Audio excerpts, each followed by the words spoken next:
असे की 7 देशामध्ये गेले 2 दिवस एक प्रकारची अस्वस्थता. प्रधानमंत्र्यांनी एक आवाहन केलं आणि त्याची चर्चा सर्वत्र होते. जे काही प्रधानमंत्र्यांनी सांगितलं त्याची नोंद ही सगळ्यांनी घेतली पाहिजे. मी प्रधानमंत्र्यांचं स्टेटमेंट आल्यानंतर मी विनंती केली की प्रश्न गंभीर आहे, स्थिती गंभीर आहे आणि अशा वेळेला देशाच्या सगळ्या पक्षाच्या नेत्यांची बैठक ही अनेकदा आपण क्रायसिस असला तर दिल्लीला बोलवतो तशी बोलवावी आणि त्याला प्रधानमंत्र्यांनी स्वतः हजर राहावं. याच्या आधी गेली 3-4 वर्षात सर्व पक्षीय बैठका या झाल्या, पण त्याच्या एकाही बैठकीला प्रधानमंत्री नसते. कधी राजनाथ सिंग होते, कधी आणखीन कोणी होते. पण एकंदर अर्थव्यवस्थेवर किती गंभीर परिणाम होईल हे जे मुख्यमंत्री प्रधानमंत्री सांगायचं व्यक्त करतायत त्याची तितक्याच गांभीर्यानं सगळ्यांनी नोंद घ्यावी आणि त्यासाठी त्यांची उपस्थिती ही अत्यंत महत्त्वाची आहे. आज मी सकाळपासून या संधी मिळेल त्यावेळेला टेलिव्हिजनवर बघतोय कुणी मोटरसायकलवर जातोय, भयंकर आहे, कुणी चालत जातोय आपल्या ऑफिसला. एकाने तर जाहीर केलं की मी म्हणते आहे पण माझ्या गाड्या मी कमी केल्या. त्या 17 होत्या, आता 17वरून आम्ही 8 वर आलेले आहोत. म्हणजे मला तर धक्काच बसला की 17 गाड्या यापूर्वी कशासाठी होत्या हे काही मी समजू शकतो. आणि कमी केल्याच्या नंतर त्या 8 वर आणल्या. त्याचा अर्थ या सगळ्याकडे बघण्याचा दृष्टिकोन हा अधिक गांभीर्याचा असला पाहिजे हे याच्यामधून स्पष्ट होते. कधी अशी स्थिती या देशात झाली नाही असं नव्हतं. पण ठीक आहे, त्याच्या अधिक चर्चा न करता एकंदर देशाच्या अर्थव्यवस्थेवर आणखीन काळजी करावी अशी स्थिती येऊ नये त्यासाठी या ठिकाणी या प्रश्नावर सगळ्यांनी सहकार्य करावं. हे ज्यावेळी मी सांगतो त्यावेळेला मुख्यमंत्री आणि अन्य घटकांनी सुद्धा आपली भाषा ही लोकांनी याच्यात सहभागी व्हावं यासाठी पोषक असले पाहिजे. मी महाराष्ट्राच्या मुख्यमंत्र्यांचं काल आणि आज स्टेटमेंट पाहिलं. त्याच्यामध्ये उदाहरणार्थ राहुल गांधींच्या संबंधी त्यांनी जे शब्द वापरले मला स्वतःला ते अयोग्य वाटतं. राहुल गांधी हे विरोधी पक्ष नेते आहेत आणि तेही संसदेत. विरोधी पक्ष नेता ही एक कॉन्स्टिट्युशनल पोझिशन आहे. हे फळ आहे आणि ते लोकसभेचं आहे आणि त्यामुळे सिंगल सवारीची भाषा या पदावर असलेल्या व्यक्तीच्या संबंधी साळली तर ऑफिशिएशन लोक अधिक गांभीर्याने घेतात आणि ते घ्यावीत अशी अपेक्षा आहे. या संदर्भात आणखी मला काही बोलायचं नाही. या बाबतीत तुम्हाला काही विचारायचं असेल तर जरूर विचारू. सर, रुपया आपला जो आहे तो खाली येतोय सतत जो आहे तर आणि एकूण जागतिक परिस्थिती युद्ध जे आहे ते अजून सुरू आहे तर हेही कारण आहे असंही सरकारकडून सांगितलं जातं. असं आहे, रुपया त्याची किंमत $20 ही खाली येते. ती काय येते त्याचा विचार करायला पाहिजे. हे खरं आहे की हा जो इराणचा इश्यू आहे त्याचा काही ना काहीतरी दुष्परिणाम हा आहे, पण तेवढाच आहे का? आणि तेवढाच हा असेल तेव्हा हा निर्णय घ्यायला इच्छा उशीर का लावला? ज्या दिवशी निवडणुकीचे निकाल लागून गेले त्या दिवशीपासून हे सगळे निर्णय घेतले. निवडणुकीच्या प्रक्रिया चालू होती त्या काळात हे गांभीर्य देशाच्या नेतृत्वाला आलं नसतं. त्या सर्व निवडणुकीच्या काळामध्ये कधीही या पद्धतीची जनतेमध्ये जागृती करावी हा विचार आला नाही. इनफॅक्ट मी कालचा परवा हे बघत होतो की सोमनाथाचं मंदिर जे आहे त्या सोमनाथाच्या मंदिराला 75 वर्ष झाली म्हणून प्रधानमंत्री तिथे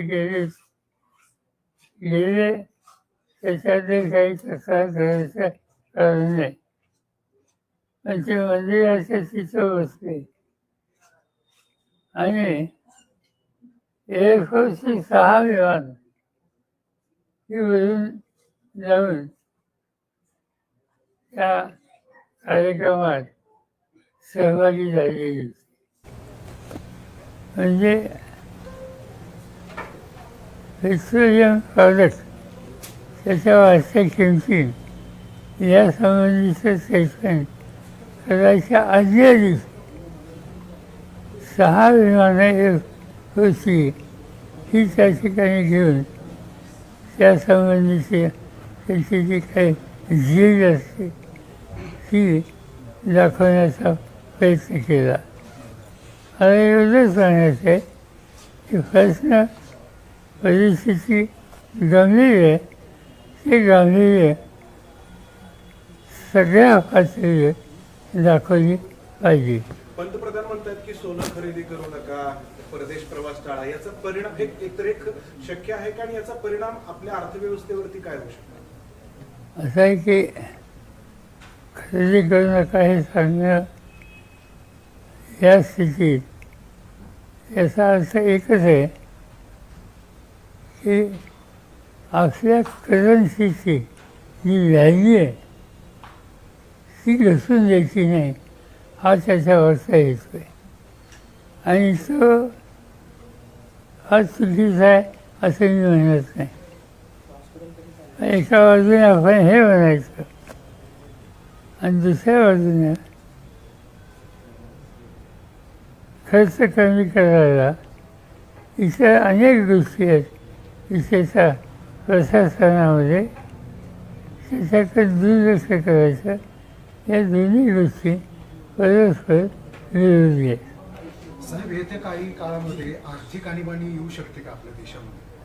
एकूणच महामंदी किंवा आर्थिक टंचाई, इंधन टंचाई. असं आहे की मला स्वतःला असं वाटतं की प्राईम मिनिस्टरचं स्टेटमेंट आल्यानंतर देशाच्या नागरिकांनी त्याचं गांभीर्य ओळखलं आणि त्याच्यामध्ये लोकांचं सरकारचं राहील त्याच्याशी सुसंगत भूमिका आणि त्याच्यात सातत्य हे राज्य आणि केंद्र सरकारमधल्या सगळ्या घटकांनी ठेवलं तर एक्स्ट्रीम पोझिशन होईल. हे जी चिंता आहे कदाचित ती वेळ येणार नाही, पण त्याची काळजी घेतली पाहिजे. तुम्ही पंतप्रधानांच्या आव्हानाला प्रतिसाद देणार आहात का? देणार असाल तर तो कसा? कारण असं दिसते राज्यभरातल्या सगळ्या नेत्यांनी त्यांच्या गाड्या बदलल्या, कोणी इलेक्ट्रिक वापरते, कोणी टू व्हीलरवर जाते, तुम्ही म्हटलं तसं कोणी पायी जाते. तर हे केवळ प्रसिद्धीपुरतं आहे की यानं खरंच काही फरक पडतो आणि तुम्ही तसं काही करणार आहात का? हे माहिती नाही आता हे किती दिवस टिकणार आहे आणि ते सिंबॉलिक 1 दिवसासाठी 2 दिवसासाठी असेल तर काही फरक पडणार नाही.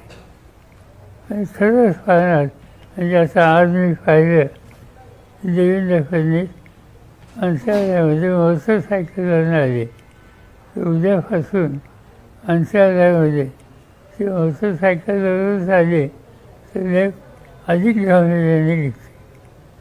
असा प्रश्न राहिला माझ्या पुढचा. मला जे काही ज्याला इंग्रजीमध्ये फेस परसेप्शन म्हणतात त्याचा अभ्यास आम्ही करत नाही, इंटेलिजन्स डिपार्टमेंट करतं. आणि ते लक्षात घेऊन त्यांनी मला जे काही संरक्षणाची माझी व्यवस्था केली त्याच्यामध्ये मला कळवलं होतं की तुम्ही बुलेटप्रूफ गाडी ही वापरली पाहिजे. आणि बुलेटप्रूफ गाडी मला पाठवली, मुंबईला पाठवली, दिल्लीला पाठवली, इथं पाठवली. पण मी त्यांना विनंती केली की मला आवश्यकता नाही आहे.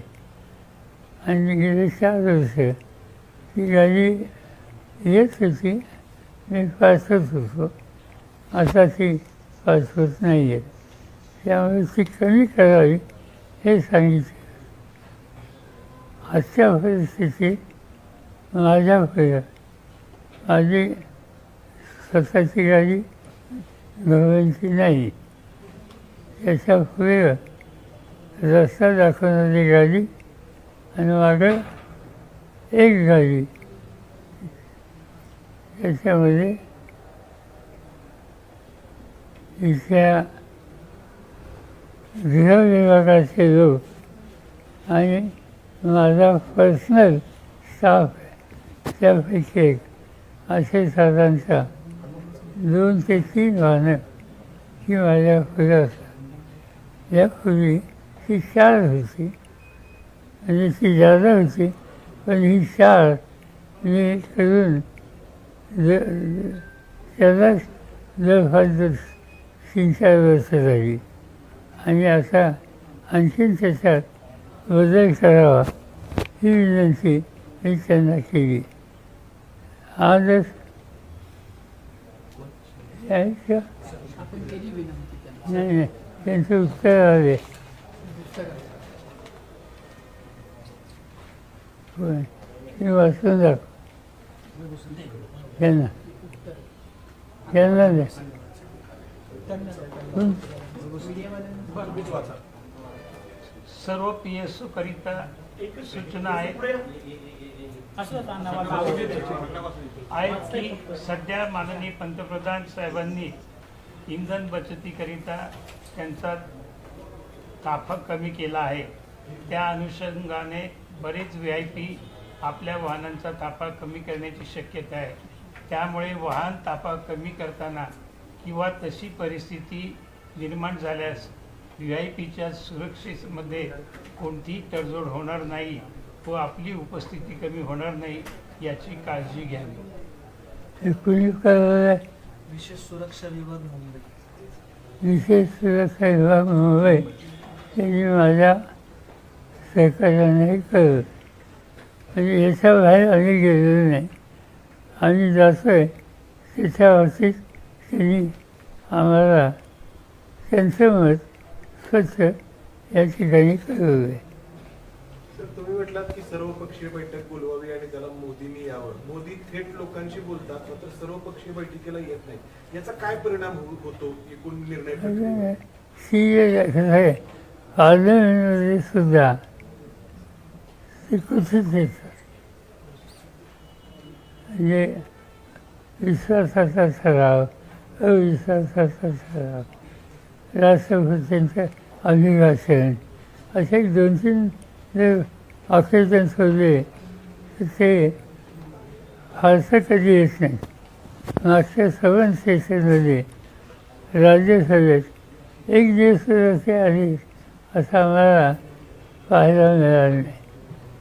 आणि त्यामुळं साहजिकच देशाचा प्रमुख याची उपस्थिती ही राहिली आणि त्यांच्या समोर डिस्कशन झालं आणि अन्य घटकांची काय मताची त्यांच्या लक्षात आली तर त्याचं गांभीर्य सरकारने घेतलं आहे असं म्हणता येईल. साहेब, इंधनाचा आणि गॅसचा तुटवडा निर्माण झालेला आहे आणि त्याच्यामुळे महागाईचा दर वाढलेला आहे. सर्वसामान्यांना सर्वच गोष्टी महाग होत आहेत. सरकारला ही महागाई नियंत्रणात आणण्याच्या दृष्टीने अपयश आले का वाटते? असं एकदम हा निष्कर्ष लगेच काढणं योग्य नाही. या इश्यूची सुरुवात कुठून झाली? या इश्यूची सुरुवात झाली इराण आणि तिच्याच्या आणि विशेषतः लेबनॉनवर अजूनही अटॅक जे चालू आहेत त्या सगळ्यामुळं त्या भागात एक प्रकारचं चिंतेचं वातावरण आहे. इनफॅक्ट आपण इथून इंग्लंडला जातो कोणी भारतीय तो बाहेर इराणच्या जवळून जातो तो रूस जाते. पण ही स्थिती झाल्यानंतर इराणची आणि अमेरिकेची तेव्हापासून तो रूल बदलला आणि लांबचा रूल हा घ्यावा लागला आणि लांबचा रूल घेण्यानं फ्युएल कन्झम्पशन वाढते, प्रवास महागात करतो आणि त्यामुळं या स्थितीमुळं ते घडलेलं आहे. मी त्याचा दोष भारत सरकारला देणार नाही. साहेब, देश पातळीवरती आणि एक मुद्दा जास्त चर्चेत आहे सध्या, तो नीट परीक्षा जी रद्द झाली त्याच्यामुळे साधारण 22 लाख मुलांचं नुकसान झाले. त्याच्याबद्दल CBI इन्क्वायरी सुरू आहे. मात्र यापूर्वीच्या नीटच्या परीक्षेच्या बाबत जो CBIनं तपास केलेला होता त्याचाही खुलासा नाही. आता ही परीक्षा कधी होईल तेही स्पष्ट नाही. विद्यार्थ्यांचं भविष्य आधांतरी आहे आणि त्याच्यावरती सगळीकडून आवाज उठवला जातो. ते खरं सांगायचं म्हणजे यापूर्वी 1-2दा हे घडलं आणि ते घडलं असताना आवश्यक ती काळजी घेतली नाही हे आता स्पष्ट झाले. आज हजारो मुलं आज देशामध्ये जे परीक्षेला बसतं आणि त्यांचं व्यक्तिगत भवितव्य या परीक्षेला होतं. असं असताना पुन्हा जे काही चुकीच्या गोष्टी घडल्या त्या याही वेळेला घडल्या आणि असं दिसतंय की त्या एका राज्यापुरत्या सीमित नाही. आता आजच बातमी आली केरळमध्ये सुद्धा झालं, महाराष्ट्रात झालं, हरियाणामध्ये झालं, अन्य राज्यात झालं. एका वेळेला इतक्या राज्यात हे सगळं होतं याचा अर्थ 7 ही किती खराब झालेली आहे हे असं स्पष्ट होतं आणि याची किंमत नव्या पिढीला दिली जाते. आज 7 ही मुलं अतिशय अस्वस्थ आहेत, त्यांना माहिती नाही पुन्हा परीक्षा कधी घेतली जाईल आणि पुन्हा एकदा आपल्याला पहिल्यापासून तयारी करायला लागते का काय याची चिंता मुलांच्या दिसते आणि त्याची प्रतिक्रिया अनेक ठिकाणी आज झालेली दिसते. पश्चिम बंगाल आणि तामिळनाडूचा निकाल लागल्यानंतर इंडिया आघाडीवर त्याचा कुठला परिणाम झाला असं वाटतंय तुम्हाला? ज्या पद्धतीने मला काय फार म्हणजे हे खरं आहे की व्यक्तिगताचं माझं मत आम्ही सगळेजण असेसमेंट करतो. तामिळनाडूमध्ये असं होईल असं मला कधी वाटत नव्हतं. केरळमध्ये असा निकाल येईल असं वाटत होतं. पण काही ठिकाणी हे निकाल विशेषतः तामिळनाडू आणि वेस्ट बेंगाल हे काळजी करावेत अशा प्रकारचे आहेत. इंडिया आघाडीमध्ये तिची चर्चा आहे, पण ही चर्चा टेलिफोनवर आहे. कधीतरी या आठवड्यात आपण बसावं असं मत अनेकांनी कळवलेलं आहे. काही ठिकाणी नाराजीसुद्धा आहे.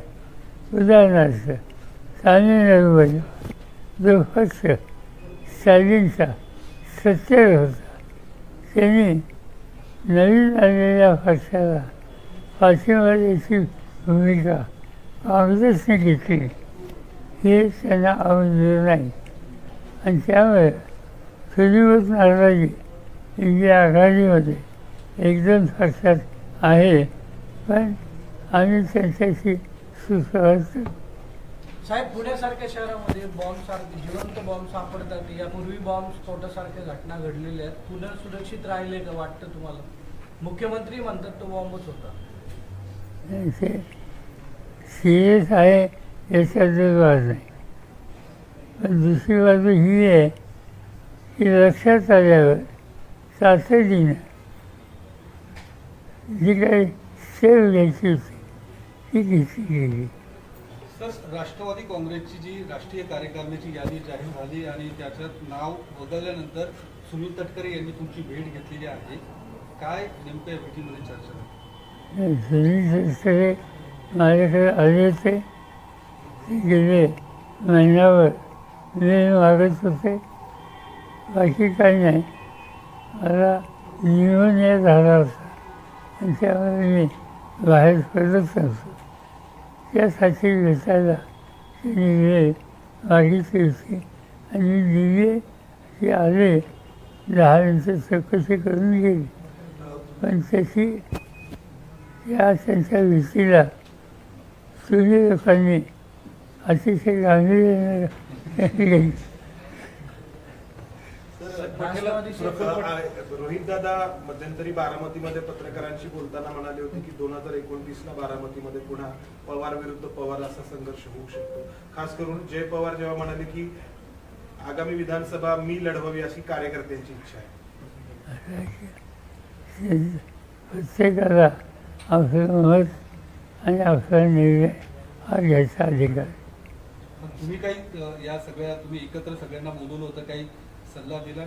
नाही, आमच्या चर्चा झाली कशी काळजी घ्यावी सगळ्यांनी, याच्यात एकमत झालं, त्याच्यात काही वाद नाही. त्या पक्षामध्ये प्रफुल्ल पटेलांचं नाव कार्यकारिणीतनं काढलंय, त्याच्यामुळे एक गट अस्वस्थ आणि एक त्याच वेळेला पार्थ पवार आणि जय पवार यांना राष्ट्रीय कार्यकारिणीमध्ये घेतले. या सगळ्याकडं तुम्ही काय कारण म्हणून बघता? दरम्यानच्या काळात प्रफुल्ल पटेलांनी अध्यक्षांचे सगळे अधिकार कार्याध्यक्षांना द्यावे असं एक पत्र दिलेलं होतं. त्यानंतर त्यांच्या पक्षामध्ये अंतर्गत या सगळ्या घडामोडी घडत आहेत आणि सुनेत्रा पवारांनी पूर्ण ताबा मिळवण्यासाठी पटेलांना बाजूला केलं. तुमचं एकूण याच्याबद्दलचं काही आकलन आहे का? नेमकं मला त्या संबंधित भाष्य करायचं काही कारण नाही. दुसरा पक्ष त्यांचे निर्णय घ्यायचा त्यांना अधिकार त्यांच्या संघटनेमध्ये पक्षाच्या भवितव्यासाठी जनमानसामध्ये सगळे जे प्रभावी लोक आहेत त्यांना त्यांनी संधी दिलेली आणि ज्यांचा प्रभाव कितपत आहे याची शंका कुणाच्या मनात असेल तर ती त्यांना व्यक्त करायची होती का हे मला माहिती नाही. पण मला हे माहिती आहे प्रफुल्ल पटेल किंवा तटकरे आज आमच्याबरोबर नाहीत, अलीकडे नव्हते. पण गेले 25-30 वर्ष पार्लमेंटमध्ये प्रफुल्ल पटेल 2003 पासून माझ्याबरोबर होते आणि तटकरे हे जिल्ह्यात नेते होते, राज्यात होते, राज्याचे फायनान्स मिनिस्टर होते, पक्षाचे अध्यक्ष होते. त्यामुळे त्यांच्यामध्ये काय कर्तृत्व आहे याची कल्पना मला आहे. पण ते ज्या संघटनेत आहेत त्याच्यामध्ये कुणाचा किती आणि कसा उपयोग करून घ्यायचा याचा निर्णय घ्यायचा अधिकार आहे. त्या संघटनेचा नेतृत्वाचा तो अधिकार आहे आणि त्यांच्या असेसमेंट जसा असेल तसा निर्णय त्यांनी घेतला असावा. या सगळ्यात एक चर्चा सुरू आहे की जशी एरवी सुद्धा असते, या सगळ्या मागे तुमचा हात आहे किंवा तुम्ही याच्यात बऱ्यापैकी मार्गदर्शक आहात. पक्षावरचा ताबा जाऊ नये म्हणून कदाचित तुमच्याकडनं सल्ला घेतलेला असू शकतो. यात काही तथ्य का? अशा चर्चा आहे. आम्ही चर्चा केलेली नाही, माझ्याशी कोणी केलेली नाही. 22 आमदार भाजपच्या संपर्कात अशी चर्चा सुरू आहे राष्ट्रवादीची. मला वाटत नाही. मी वाचलं, मला वाटत नाही.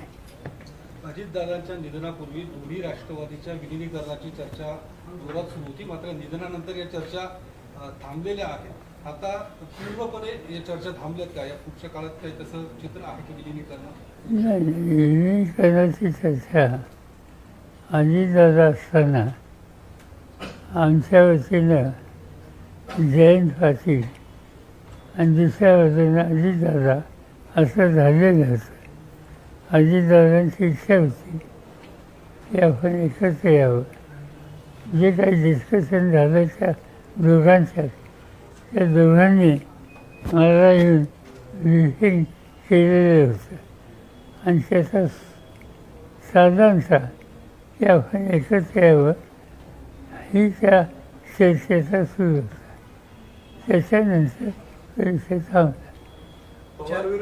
त्यांची लोक नाकारत आहेत. पण आता तुम्ही जसं म्हणता की या सगळ्या संदर्भात बैठका झालेल्या आहेत, मात्र आता ज्या त्या पक्षातले प्रमुख नेते अशा कुठल्या बैठका किंवा अशा कुठल्या चर्चा झाल्याच नव्हत्या.